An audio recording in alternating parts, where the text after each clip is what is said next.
Sa ngalan ng Ama at ng Anak at ng Espiritu Santo. Amen. Pagpapala po ng ating Panginoong Jesucristo, ang pag-ibig ng Diyos Ama at ang pangipagkaisa ng Espiritu Santo, nawa po ay sumainyong lahat. At sumaiyo rin. Mga kapatid, sa paghahanda po natin sa misteryo ng pag-ibig ng ating Panginoong Jesucristo, humingi po tayo ng lakas, pagpapala, at tigit po ng kapatawaran sa Kanya. Inaamin ko sa makapangyarihan Diyos at sa inyong mga kapatid na lubha ako nagkasala sa isip, sa salita at sa gawa at sa aking pagkukulang, kaya sinasamo ko sa mahal na Birheng Maria, sa lahat ng mga anghel at mga banal, at sa inyong mga kapatid na ako'y ipanalangin sa Panginoong ating Diyos. Gawaan po tayo ng makapangyarihan Diyos, patawarin po tayo sa ating mga kasalanan. Patumayan po tayo sa buhay na walang hanggan. Amen. Panginoon, kaawaan mo kami. Panginoon, kaawaan mo kami. Kristo, kaawaan mo kami. Kristo, kaawaan mo kami. Panginoon, kaawaan mo kami. Panginoon, kaawaan mo kami. Ngayon pong araw na ito ay ginugunita po natin ang mga banal na anghel na tinatawag din nating mga tagatanod. Manalangin po tayo.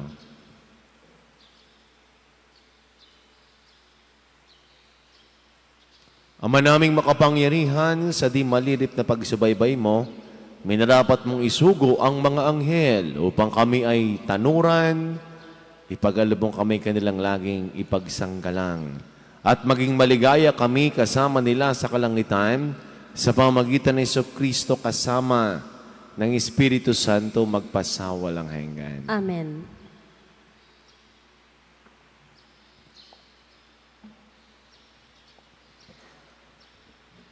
Pagbasa mula sa aklat ng Exodo. Ito ang sinasabi ng Panginoon, magpapadala ako ng anghel na mangunguna sa inyo. Pangangalagaan niya kayo sa inyong paglalakbay at papatnubayan hanggang sa lupain na aking inihanda sa inyo. Pakikinggan ninyo siya at susundin ang lahat ng sasabihin niya sa inyo. Huwag ninyo siyang susuwayin, sapagkat lahat ng ginawa niya'y sa pangalan ko at hindi niya kayo patatawarin kapag naghimagsi kayo sa Kanya.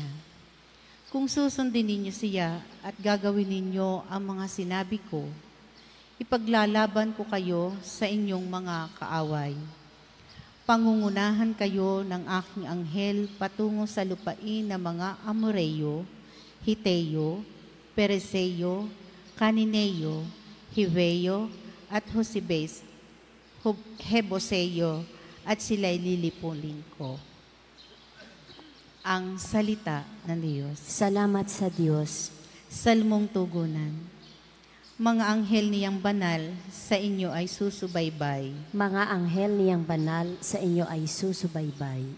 Siyang naghahangad ng pagkupkop ng kataas-taasan at nananatili sa kalinga niyong makapangyarihan, makapagsasabi sa kanyang Panginoon, Moog ka tahanan, ikaw ang aking Diyos, ang Diyos na tangi kong pinagtiwalaan. Mga anghel niyang banal, sa inyo ay susubaybay. Ika'y ililigtas niya sa panganib sa umang nabitag, at kahit anumang mabigat na salot di magdaranas, lulukuban niya sa lilim ng kanyang malibay na pakpak. Sa kalinga niya ay natitiyak mong ikaw ay ligtas. Iingatan niya at ipagsasanggalang pagkat siya'y tapat. Mga anghel niyang banal, sa inyo ay susubaybay. Pagsapit ng gabi, di ka matatakot sa anumang bagay, maging sa gagawing biglang paglusob, pagsapit ng araw. Ni sa ano pa mang darating na salot, pagkagat ng dilim, di ka matatakot sa kasamaang araw kung dumating. Mga anghel niyang banal, sa inyo ay susubaybay. Di mo aabuting ikay mapahamak at walang daratal, kahit anong uring mga paghihirap sa iyong tahanan. Susuguin niya ang maraming anghel, silang susubaybay, kahit saan dako ikay maparoon, tiyak iingatan. Mga anghel niyang banal, sa inyo ay susubaybay.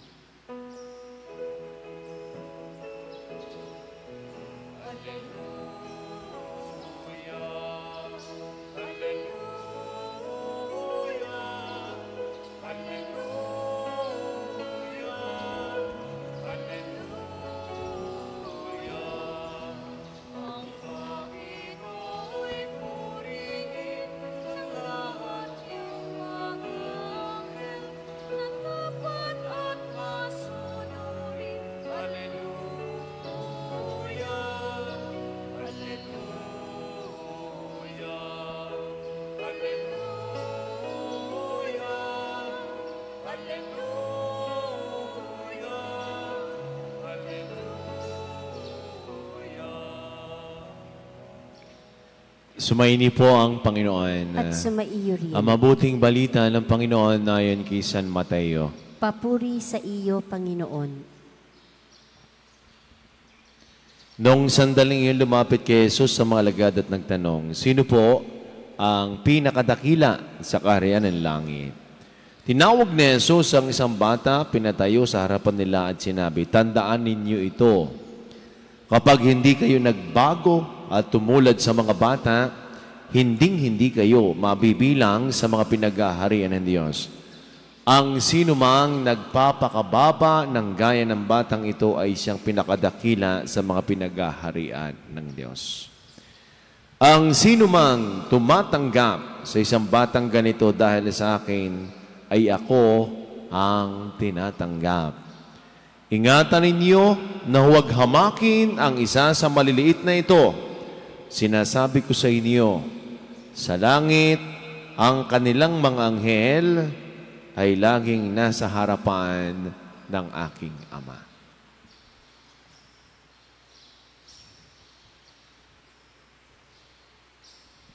Mga kapatid, ang mabuting balita ng ating kaligtasan. Pinupuri ka namin, Panginoong Hesukristo.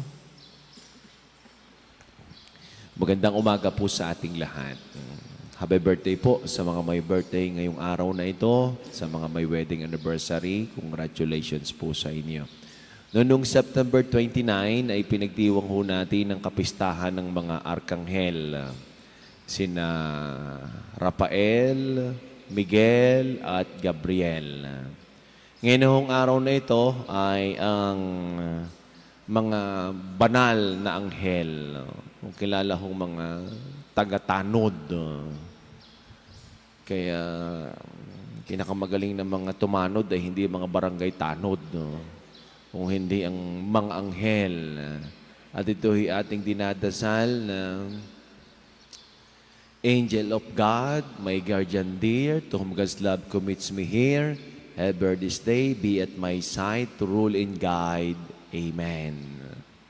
Sa lumang tipan at sa bagong tipan, ang mga anghel ho ay hindi kathang-isip. Sila ho ay tunay. Bagamat hindi ho natin nakikita, sila yung mga spiritual beings, sila ho ay may malaking gampanin para ho sa atin. At sila ho'y natanod, binabantayan. Kaya nga't nung tayo ho'y isinilang, tayo'y may mga anghel na bantay na. Sapagat ang mga anghel na ito ay sila yung mga nagpupuri sa Diyos. Ang mga anghel na ito ay gagabay din sa atin. Pag ang isang tao ho ay siya'y naglalakbay, may kasakasama ho siyang anghel. Saan man ho siya pumunta, siya may kasakasamang anghel na mag-guide. Tulad ng narinig ho natin sa unang pagbasa, pinangunahan ng mga anghel. Ibig sabihin, bawat tao ay may anghel na bantay. At yun daw hong mabuting tao ay talagang ang anghel ang nangihibabaw. Sapagkat may demonyo rin na nagbabantay sa atin. Meron daw hong napakasamang tao, may anghel pa rin. At siyempre, mas lalo madami ang anghel niyang bantay. At ang demonyo, dahil siya masama ng tao, ay may bantay din naman, ay di iisa nga laang ang demonyo, ay patulog-tulog pa ay sapagkat ito ay siya'y masama na. Pero sa atin ay tayo ay naniniwala na mga anghel na ito ay gumagalaw sa ating buhay. At din sa ating ebanghelyo ay narinig natin kung papaanong ang isang bata ay dakila na dapat tularan. Alam mo natin na tayo naghahanap ng mga role model. Naghahanap po tayo ng tao na pwedeng tularan. Siyempre ho, nasa isip natin yung mga successful, yung may mga pinag-aralan, yung may mga kinikilala sa lipunan. Siyempre, yung mga nagtagumpay sa buhay, maraming pera, maraming gusto nating silang tularan at gayahin. Pero kakabang kay Jesus na role model, ang bata. Ang mga bata.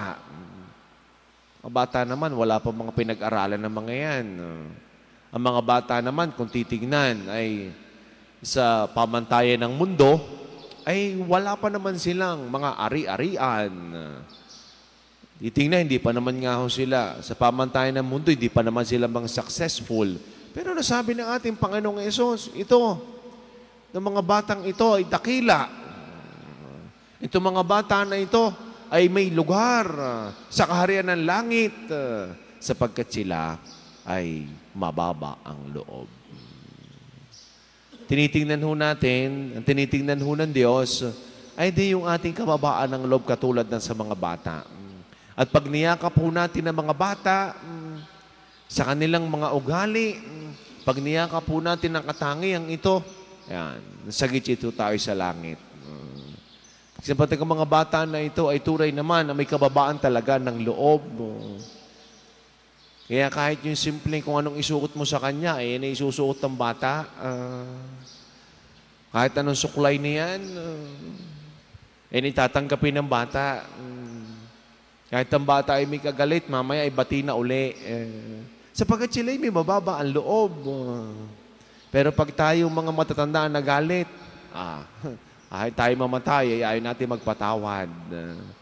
Napakasimple ng mga bata. At ang may mababa ang loob, ay siya yung pinakikinggan ng Diyos.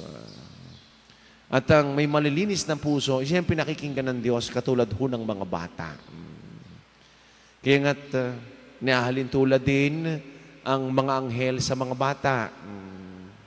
Di buhubat naman kayo tuwan-tuwa, lalo na pag-cute na cute ang bata. Parang anghel. Sana pag lumaki, mukha pa rin anghel. Ito yung mga anghel na ito, sa bahay, masaya. Kasi yung mga bata. Pero yan ang gusto ni Jesus na dapat nating tularan. Yan ang gusto ni Jesus na gusto nating sundan ng yapak ng mga bata. Ako may naririnig na minsan ay yung mga bata pa nagtuturo sa magulang. Nagtuturo in a sense na sila yung nagsasabi. Tatay, huwag ka na mag-inom.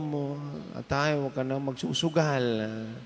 Tatay, uwi ka lagi ng maaga. Alam ninyo, yung ama, nasunod yan. Pagbata na nagsabi, pagbata na nag-request. Ang akalangan natin, ang mga bata na ito ay pag napakain ay ayos na. Lalo tigito nung panahon ni Jesus. Kahit nga sa bilang, hindi naman sinasama, mga kababayat at ang mga bata. Sapagkat sila wala pang contribution sa lipunan. Pero nakakalungkot din naman nung isipin na sa panahon natin ngayon ay may mga bata pa rin talagang mga inaabuso. At mas lalo hong nakakalungkot. Hindi tayo makapaniwala, sariling magulang. Inaakay sa masama. Sariling magulang. Ine-exploit ang mga bata. Wag naman po. Sapagkat ang mga bata na ito ay may tinuturo sa atin. Sapagkat ang mga bata na ito ay malapit sa Diyos. Alala ko yung isang gospel na yung mga alagad niya ay huwag palapitin yung mga bata kay Jesus. Pinagalitan ni Jesus yung mga alagad. Sabi, hayaan ninyong lumapit sa akin ng mga bata. Anong ginawa niya? Binasbasan, kinalong. Sapagkat tunay nga naman po na mga batang ito ay may kababaan ng loob at sila ho ay may malilinis na puso. Kung may hahanap-hanapin ho tayo na dapat tularan, sinahudian ang mga bata. Ang mga bata ito ay hindi lamang nagbibigay sa atin ng tuwa. Ang mga bata ito ay hindi lamang nagbibigay sa atin ng saya. Ang mga bata ding ito ay nagbibigay sa atin kung papaano din ho tayo magkaroon ng kababaan ng loob. Sabi ni San Agustin, if you want to enter into heaven, 3 bagay. Una, humility. Ikalawa, humility. At ikatlo, humility. Kaya sa langit, wala hong mayayabang. Sa langit, walang puwang ang ma-pride. Lahat ho diyan ay mababa ang loob.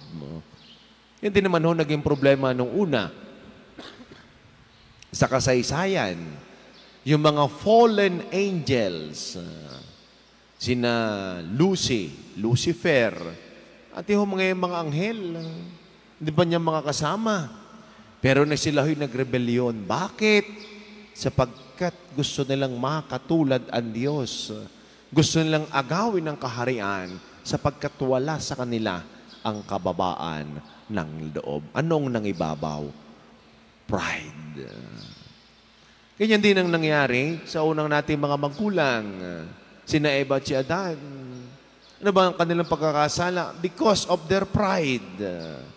They wanted to become like God. Inisip nilang sila hindi mamamatay. Sino ba naman ang gustong mamatay?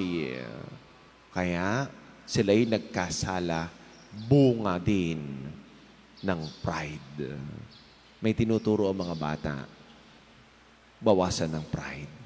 Panatilihin ang kababaan ng loob.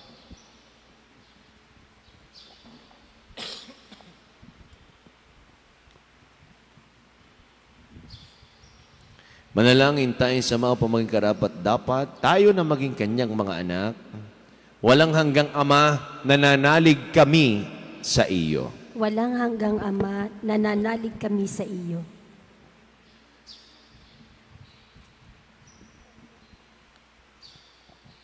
Ang simbahan, naway maging tunay na instrumento ng pagpapalalim ng pananampalataya ng mga bata. Manalangin tayo sa Panginoon. Walang hanggang Ama, nananalig kami sa iyo. Ang mga pinuno ng gobyerno, naway magpakita ng tunay na malasakit para sa kasiguruhan ng mas mabuting kinabukasan ng lahat ng bata. Maging ligtas nawa ang mga bata sa lahat ng uri ng pang-aabuso. Manalangin tayo sa Panginoon. Walang hanggang Ama, nananalig kami sa iyo. Ang mga magulang, naway magturo sa kanilang mga anak ng tamang panuntunan na dapat pahalagahan at itaguyod ang kanilang edukasyon at pagkasanay. Manalangin tayo sa Panginoon. Walang hanggang Ama, nananalig kami sa iyo. Ang mga may sakit, tulad ng mga bata, naway magkaroon ng pananalig sa Diyos Ama na nagmamalasakit sa kanila. Manalangin tayo sa Panginoon. Walang hanggang Ama, nananalig kami sa iyo. Ang mga yumao, naway maakay muli sa tahanan ng Diyos Ama sa langit. Manalangin tayo sa Panginoon. Walang hanggang Ama, nananalig kami sa iyo.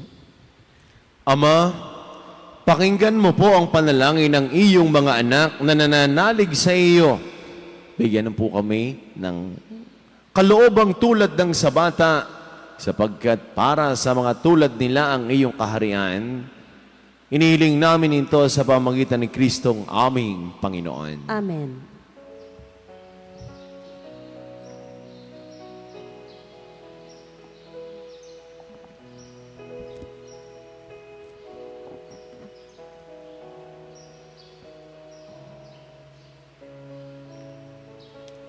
Kapuri-puri ka, Diyos, sa malamig ka sa limutan. Sige na naman sa iyo.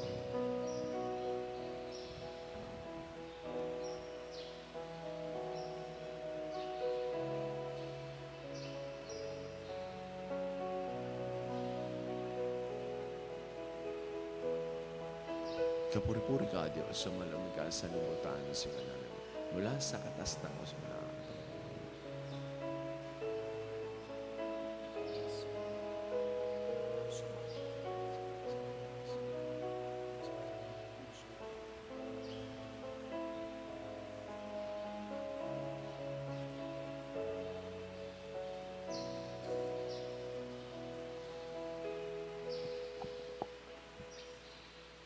Manalangin po kayo mga kapatid upang ating paghahain na ikalugdan ng Diyos sa mga makapangyarihan. Tanggapin nawa ng Panginoon itong paghahain sa iyong mga kamay, sa kapurihan at karangalan, sa ating kapakinabangan at sa buong sambayanan niyang banal. Ama naming lumikha, tanggapin mo ang mga alay namin ngayong aming ginugunita ang mga banal mong anghel. Ipagkaloob mong kaming nasa pagkatangkilik nilang walang maliw. Ay maligtas sa kasalukuyang hilahil at makarating sa maligayang buhay sa iyong piling sa pamagitan ni Jesucristo kasama ng Espiritu Santo magpasawalang hanggan. Amen. Sumaini po ang Panginoon. At sumaiyo rin. Itaas po sa Diyos ang inyong mga puso at diwa. Itinaas na namin sa Panginoon. Pasalamatan po natin ang ating Panginoon Diyos. Marapat na siya ay pasalamatan. Ama naming makapangyarihan, tunay ngang marapat na ikaw ay aming pasalamatan. Sa harap ng kadakilaan mo sa lupa at langit, mga anghel at arkanghel ay di makapagwawalang imik. Ikaw ang kanilang inaawitan at pinaglilingkuran, sapagkat sa pamagitan ng anak na mahal. Tinuturing nilang pinakamataas na karangalan na magpuri sa ibilang layunin ng pag-iral, kaya kaysa ng mga anghel na nagsisiawit ng papuri sa walang umpay sa kalangitan, kami nagbubunyi sa iyong kadakilan. Santo, Santo, Santo, Panginoong Diyos ng mga hukbo, napupuno ang langit at lupa ng kadakilaan mo. Osana sa kaitaasan, pinagpalang na parito sa ngalan ng Panginoon. Osana sa kaitaasan. Ama naming banal, ikaw po ang bukal ng tanang kabanalan, kaya't sa pamagitan ng iyong Espiritu, gayon pong banal ang mga kaloob na ito, upang para sa aming maging katawan at tugo ng aming Panginoong Jesucristo. Bago niyang pinagtiis ang kusang loob na maging handog, hinawakan niya ang tinapay, pinasalamatan kaniya, pinaghati-hati ng iniabot sa kanyang mga alagad at sinabi, tanggapin ninyong lahat ito at kanin, ito ang aking katawan ay hahandog para sa inyo.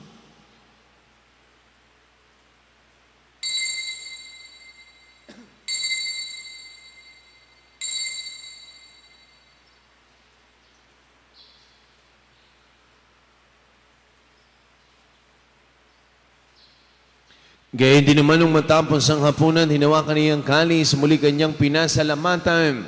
Inabuti ang kalis sa kanyang mga alagad at sinabi, tanggapin ninyong lahat ito at inumin ito ang kalis ng aking dugo ng bago't wala hanggang tipan. Ang aking dugo na ibubus para sa inyo at para sa lahat. Sa pagpapatawad ng mga kasalanan, gawin ninyo ito sa pag-alaala sa akin.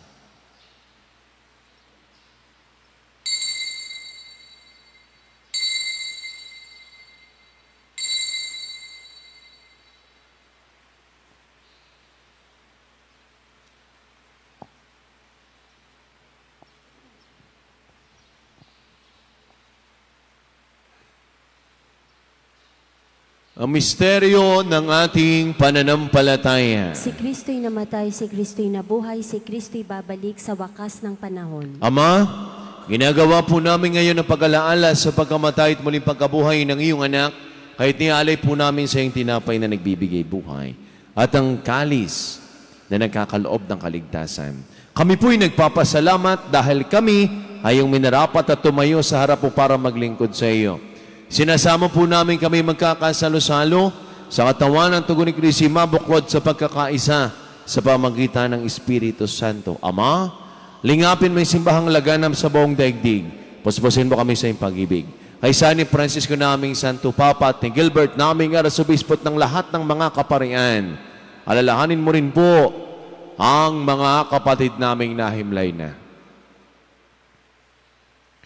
Na may pag-asang sila'y muling mabubuhay, gayon din ng lahat ng mga pumanaw. Kawan mo sila patuloyin sa iyong kaliwanagan. Kawa mo't pangindapating kaming lahat na makasalo sa iyong buhay na walang wakas. Kaysa ng mahal na Birheng Maria na ina ng Diyos ni Poong San Jose, ang kaalisisang esposo ng mahal na Berheng Maria na ating ding patron, kaysa ng lahat ng mga apostol, San Jose Marelo at ng lahat ng mga banal na namuhay sa daigdig ng kalugod-lugod sa iyo. May pagdiwang nawa po namin ang pagpupuri sa kararangal mo. Sa pamagitan ng anak na aming Panginoong Jesucristo.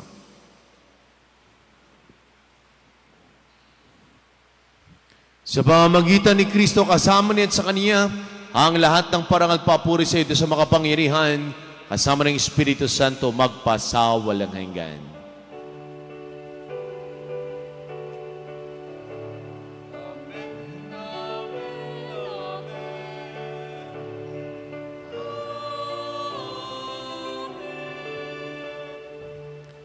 Sama-sama po nating awitin na may kababaan ng loob at lakas ng loob ang panalangin tinuro sa atin ng ating Panginoong Jesucristo. Ama namin, sumasalangit ka, sambahin ang ngalan mo, mapasa amin ang kaharian mo, sundin ang loob mo dito sa lupa para nang sa langit. Bigyan mo kami ngayon ang aming kakanin sa araw-araw, at patawarin mo kami sa aming mga sala para ng pagpapatawad namin sa nagkakasala sa amin, at huwag mo kaming ipahintulot sa tukso, at iadya mo kami sa lahat ng masama. Hinihiling po namin kami ay adya sa lahat ng masama, pagkalooban ng kapayapaan araw-araw, iligtas sa kasala at ilayo sa lahat ng kapahamakan.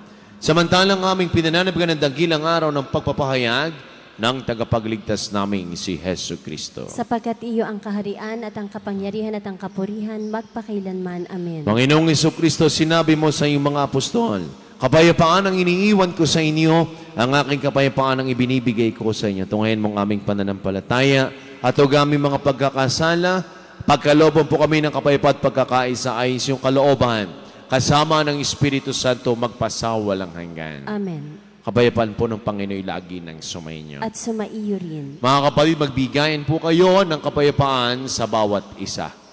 Peace be with you po. Kordero ng Diyos na nag-aalis ng mga kasalanan ng sanlibutan, maawa ka sa amin. Kordero ng Diyos na nag-aalis ng mga kasalanan ng sanlibutan, maawa ka sa amin. Kordero ng Diyos na nag-aalis ng mga kasalanan ng sanlibutan, ipagkaloob mo sa amin ang kapayapaan.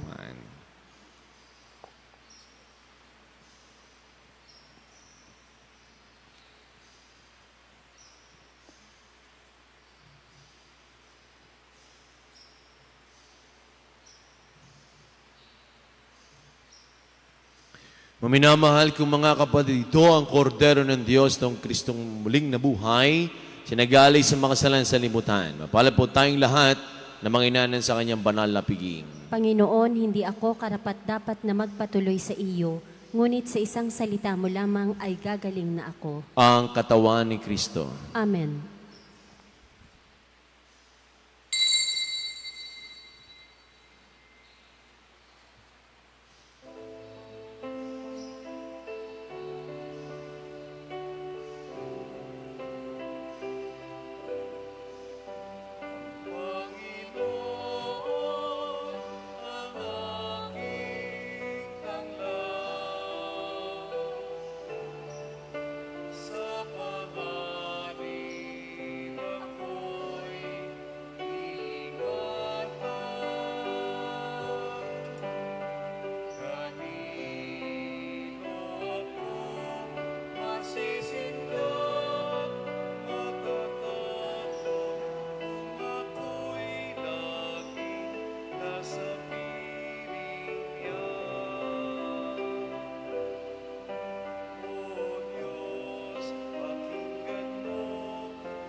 Manalangin po tayo. Ama naming mapagmahal, kami minarapat nung magsalo sa pagkain nagbibigay buhay, ay pangunahan nawa ng mga anghel mong lingkod sa daan ng kaligtasan at kapayapaan, sa pamagitan ni Jesucristo kasama ng Espiritu Santo magpasawalang hanggan. Amen. Sumaini po ang Panginoon. At sumaiyo rin. Pagpalain po kayo, ingatan, gabayan, lingapin, subaybayan. Kasama na po ang inyong mga mahal sa buhay at buong pamilya ng ating mapagpalang Diyos. Sa ngalan ng Ama at ng Anak at ng Espiritu Santo. Amen. Ang misa po ay naiaalay na tagalin po ninyo ang pag-ibig ng Diyos. Salamat sa Diyos. Magandang umaga po sa ating lahat.